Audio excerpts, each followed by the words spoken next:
Hello all.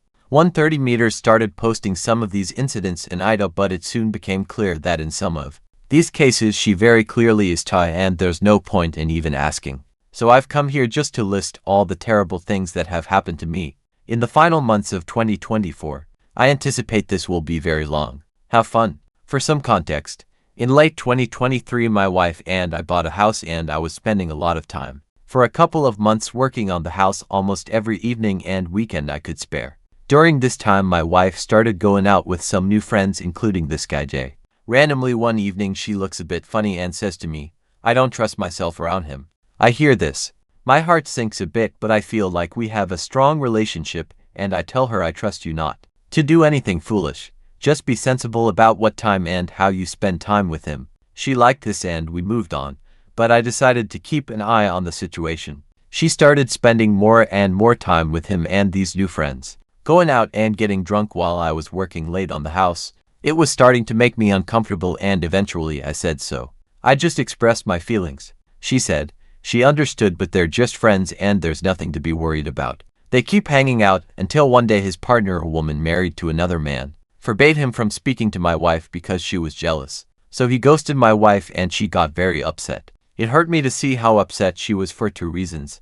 One, my wife is upset. That's upsetting too. She's so upset it feels weird and she's acting like a breakup. She asked me to proofread a message she wanted to send and I read a bit and had to put it down. I said this is a breakup message. I refused to do this. She remained adamant they were just friends and nothing more. I accused her of having an emotional affair. Again she denied it and was adamant they were just friends and that I need to get over this. Some weeks later Jay comes back on the scene having broken up with his previous girlfriend. My wife says she's going to talk to him but be very boundaried. I tell her that I'm uncomfortable with all of this. If she's going to see him she should be careful. A week or two later she comes stumbling in at 5 a.m. I ask where she's been and she explains that she has been out with Jay. Went back to his place at around 2 a.m. and they played guitar. I was hurt and upset. This was the antithesis of everything we discussed. I said you cannot do that, to which my wife took great offense, accusing me of controlling her and being misogynistic. To be clear, I never forbade her from seeing him. I never tried to tell her what to do beyond please be careful and don't do anything silly. And please respect me. That time I said you cannot do that was the first and only time I specifically said what she could and couldn't do. To me, it's obvious I wasn't controlling her, I was just not saying the quiet part out loud, which is, you cannot do that unless you want to ruin our relationship. She is adamant nothing happened, and weirdly I believe her. The issue for me is that she did the opposite of what we both agreed.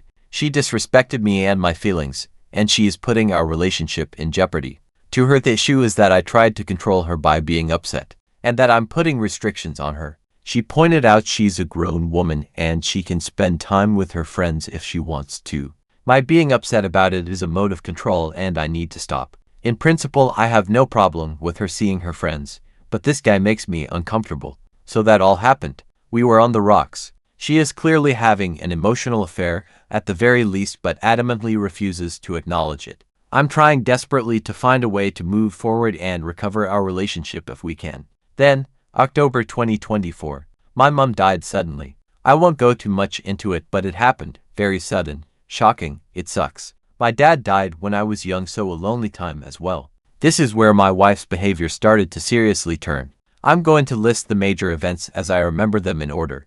I will also try to list areas where I was less than perfect, but to be perfectly honest, I don't think there are many. Like really, I have to keep checking myself. Surely it wasn't all so one-sided. Surely I contributed meaningfully to this. Just doesn't seem to be the case.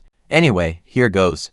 The day after my mom died, we are at the pub with a friend. We are talking about it all. My friend asks my wife how she's doing and she says I'm worried everyone is going to forget that my mom died. For context, her mom passed away 3 to 4 years ago from a long illness. My wife had been dealing with this tragic loss for some time, so I had some sympathy to her reaction. But bottom line, it's a terrible thing to say to your partner who lost their mom 1 day ago, that you're concerned. You're not going to get as much attention anymore, that my loss will overshadow hers. It speaks volumes and sets up what is to come. A day later she says she's going to go and see this J guy I mentioned above, the one I'm really uncomfortable with. I made it very clear that I am uncomfortable with this, and now is not the time to be testing me like this. I'd appreciate it if she didn't go. She said she understood but not to worry. This is the last time she's going to see him really. Their relationship has petered out more or less, so it will just be the occasional coffee, which is all she's going for. Oh, and they had plans to go see a jazz band in a few weeks' time, but she'll cancel that on account of the funeral. She's barely going to see him, so don't worry. I said it was fine. She went and came back a couple hours later. No big deal. So the following week we had a spa trip booked. We decided to still go in spite of everything because, why not? I need it. It was great. Had a lovely time, reconnected. I was able to relax and de-stress a bit. But on the last day, we're in a hot tub together sharing a cocktail and she's on her phone. She's messaging Jay and arranging to meet the next day. I took offense and said I thought you weren't seeing each other anymore. It's just to study. I'm falling behind on my thesis. So the next day she gets up early and leaves. We agree she'll be back at lunch. I'm very unhappy about all of this and just basically sulk all morning. I leave my phone upstairs and try to get on with my day as best I can, waiting for her to come home and talk about it. 3 p.m. comes and goes. I take a nap. 5 p.m. comes and goes.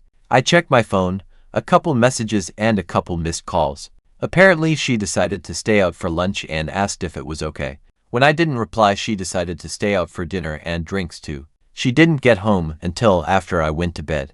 I spent the whole evening feeling miserable and hurt. I don't need this. She comes home and I confront her asking if she thought any of that was okay. Turns out it's all my fault because I didn't reply to her and my lack of immediate response was me emotionally blackmailing her to come home. It really wasn't. I just didn't want to have my phone on me and was expecting her to be home at the agreed time. Maybe a little silly and selfish in my part. Maybe. But I'm grieving and she's already pushed my boundaries. I needed some alone time to deal with it. I had no idea I was emotionally blackmailing her. So anyway, she stays out all day with the person that makes me uncomfortable. Days after my mom died, days after she promised she wouldn't. And I'm the one to blame for not keeping my phone on me in case she decided to change her mind. Great. A week goes by and it's the day before we're due to leave for my hometown. Ready for the funeral in a few days. She asks me if we can hold off going for one extra day so she can go to this jazz thing with Jay. I say, what on earth? You said that wasn't happening. That's why you saw him earlier, because you weren't doing this. She says she knows, but she really wants to go. I confront her and say I really don't feel like I'm your top priority. No, you're not my top priority. Please elaborate. Well, I just don't see it as a hierarchy. Everyone's in a circle around me and you're all equal priority. You, Jay, etc. Right, but I'm your husband and my mom just died. Does that not put me ahead of anyone else? No. Looking dead in my eyes. No. Fine. Go to your jazz thing. I don't care. She says might as well. The damage is already done by me even asking, right? Yeah. The damage is already done. I can't believe what she said to me. So cold, so heartless, so unempathetic, so selfish. Good. This woman is a qualified therapist. Let that sink in. Hope you don't get her as your therapist. Goodness me. So she goes off the next day and I delay my departure for her social plans. I contemplated going down without her, but the ensuing drama and questions from family would not be worth it. It was my mom's funeral after all, not my marriage's. The funeral goes fine, the week is fine. She doesn't say or do anything unpleasant. I focus on the funeral and family and mostly not think about the disastrous mess that is now my marriage. On the drive home, my wife decides to tell me that she thinks her ex-boyfriend from school days is the one that got away. I'm dumbfounded because 1, what an awful thing to say as I drive us home from burying my mother. 2, it's just patently untrue. So completely ridiculous that I'm not even bothered by the notion that she might be serious. It is at this point that it dawns on me that she may be hurting me on purpose. The next day we are having coffee and she says to me, I never wanted this house.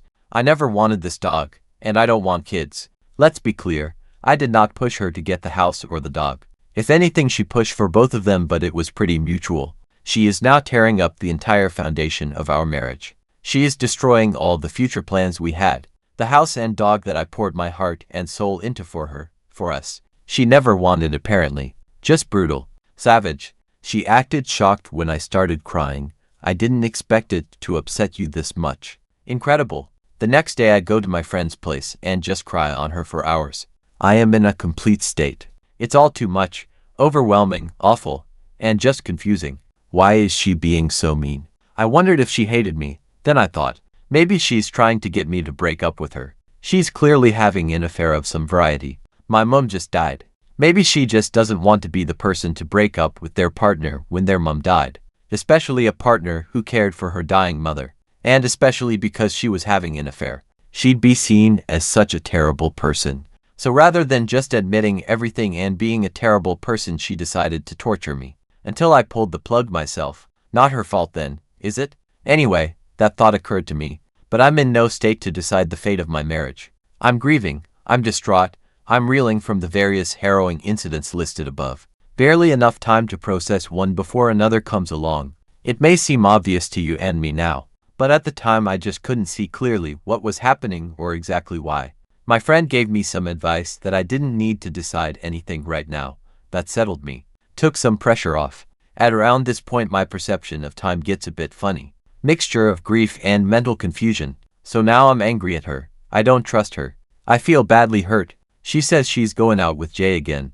I say I don't care. Resigned to this bad behavior, unable to reason with her, unable to discuss it, unable to make the call and leave. She comes back at 4 in the morning very high. They had taken MDMA together, the oxytocin drug. Under the influence of this drug he confessed his feelings for her. She was totally shocked by this and said it was all a little uncomfortable. Okay, I said. Whatever. The next day we're driving somewhere and I really can't remember what she said, but it just set me off. I think it was something along the lines of I don't know why you're so upset with me. I was furious, I was worn down, I was mistreated. For the first time, I raised my voice. I was shouting at her, listing all of these awful instances that were cutting me up whilst I grieved. I raised my hand, clenched my fist and brought it down on the steering wheel in anger. It made a dull bang noise. This was the start of a new narrative from my wife. The scary, aggressive husband narrative. The perfect excuse, in her eyes, to leave me without raising questions about her betrayal and complete lack of empathy. You're scary, she said. I was cowering in the passenger seat, she said. You're just like my aggressive father, she said. I tried defending myself, but please remember I was in a complete mess mentally and emotionally. I started to believe her. Maybe I did lose control. Maybe I am one of those guys. Maybe I threatened her.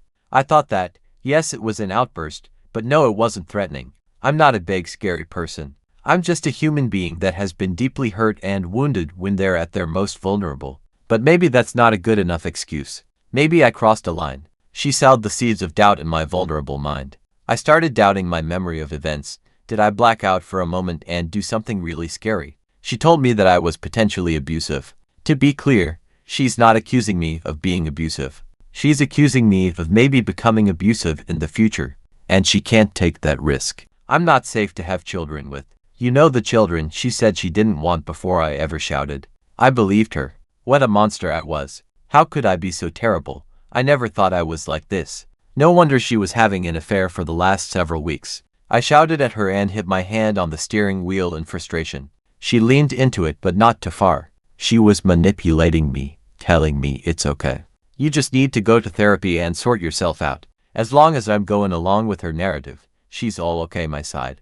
If I ever doubt her, I'm terrible and hurtful and potentially abusive. She decided it was time to end things. She had the perfect excuse she wanted. She didn't leave me for another man and emotionally abuse me when my mom died. She saved herself from a potentially abusive relationship. My greatest crime was hitting a steering wheel. One of the last things she said to me. She spoke with a friend of hers who had broken up with her partner of 8 years. Had to wild years.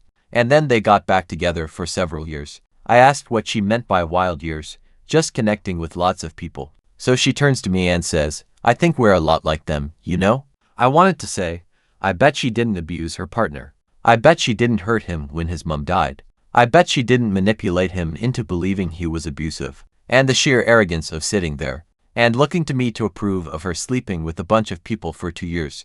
Before I take her back, I said nothing. She nudged me, desperate for me to implicitly condone her actions and behaviors by giving even the slightest inkling that I might take her back. When she's done dating around, I turned away and left. I was done. Not 2 days after our official breakup, she declared herself in a relationship with Jay. But to her family, she accused me of being aggressive and scary and forcing her to leave. She denies having had an affair, pretending that her and Jay are not an item. She goes to my friends and asks them to meet her new partner Jay. Again, implicitly asking them to condone her actions by meeting this J guy.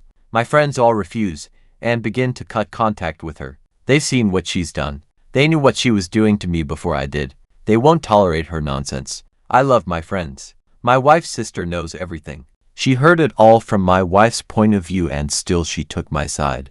Then she heard what I had to say. Boy, was she angry. She told her whole family the truth. My wife tried to convince them that her sister was a liar, that she didn't understand. She's pregnant, by the way. My wife just tried to turn her family against her pregnant younger sister, in her attempts to not be seen as a terrible, heartless person that would abandon her husband when he needed her most. She turned herself into an even worse monster, an abuser according to some, a liar, a manipulator, a nasty piece of work. Sometimes you meet your destiny on the path to avoid it. I'm 2 months free. I don't want to let another human being close to me like that again, but maybe that will change with time. My therapist and my wife's sister, who's also a qualified therapist, both said that she has been emotionally abusive to me, coercive, controlling behavior.